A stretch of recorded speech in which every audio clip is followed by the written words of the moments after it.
అదే RTV app వార్తల్ని క్షణాల్లో చదివే అవకాశం ఉంటుంది. ఒక న్యూస్ పేపర్, ఒక టెలివిజన్ ఛానల్ మీ చేతుల్లో ఎప్పుడూ ఉంటాయి. కర్తవ్య నిర్వహణకు లంచం, రేషన్ కార్డుకు లంచం, పిల్లల్ని స్కూల్లో చేర్చడానికి లంచం, రైతులకి రుణం కావాలంటే లంచం, పుట్టినప్పటి నుంచి చచ్చే వరకు, ప్రసూతి కేంద్రం నుంచి శ్మశానాల వరకు లంచం, లంచం లంచం.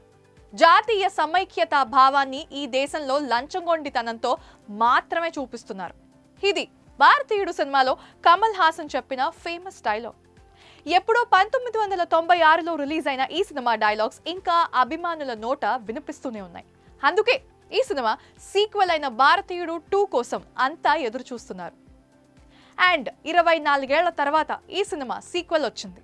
మరి భారతీయుడు 2 సినిమా ఏ రేంజ్లో సక్సెస్ని సాధించిందో, అందుకుందా అసలు మనం చూడాల్సిందే.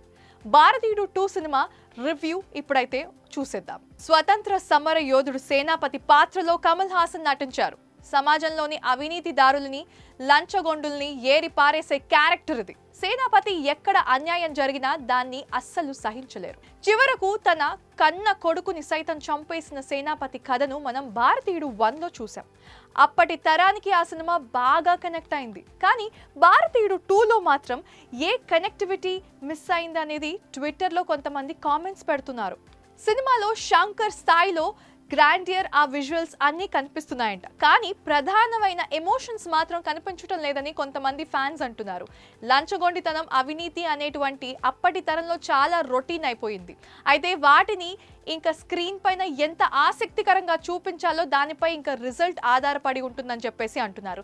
మరి ఈ విషయంలో శంకర్ తన పట్టుని కోల్పోయినట్లుగా అనిపించింది ఈ సినిమా చూసిన తర్వాత. చాలా మంది ఫ్యాన్స్ అయితే అభిప్రాయపడుతున్నారు. మళ్ళీ భారతీయుడు స్థాయిలో ఆ మ్యాజిక్ ని చూపించలేకపోయాడని టాక్.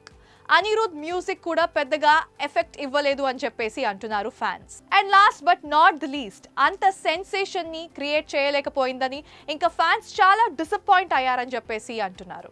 సినిమా ఫస్ట్ హాఫ్ లో సిద్ధార్థ్ తన నటనతో అయితే ఆకట్టుకున్నాడు. ఇంకా సెకండ్ హాఫ్ లో కమల్ హాసన్ స్టన్నింగ్ విజువల్స్ అయితే అదిరిపోయాయి. ఇక సెకండ్ హాఫ్ లో కమల్ హాసన్ స్టన్నింగ్ పర్ఫార్మెన్స్ తో వన్ మ్యాన్ ఆర్మీ షో లాగా సాగుతుంది. శంకర్ ఎప్పటిలాగే మరో గట్టి సోషల్ మెసేజ్ ఇచ్చే ప్రయత్నం చేశాడు. కానీ ఈసారి మాత్రం ఎగ్జిక్యూషన్ కొంత వెనుకబడిందనే చెప్తున్నారు ఫ్యాన్స్. ఇంకా చివరి 30 నిమిషాల్లో వచ్చే సన్నివేశాలు మాత్రం కళ్ళార్పకుండా చూసేలాగా గూస్ బంప్స్ తెప్పించే సన్నివేశాలు సాగుతుంది. మొత్తానికి భారతీయుడు 1తో కంపేర్ చేయకుండా, ఎలాంటి అంచనాలు లేకుండా సినిమాకి వెళ్తే కొంతవరకు ఎంజాయ్ చేయొచ్చు.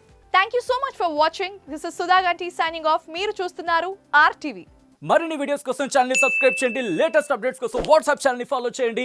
అండ్ లింక్ డిస్క్రిప్షన్ లో ఉంది.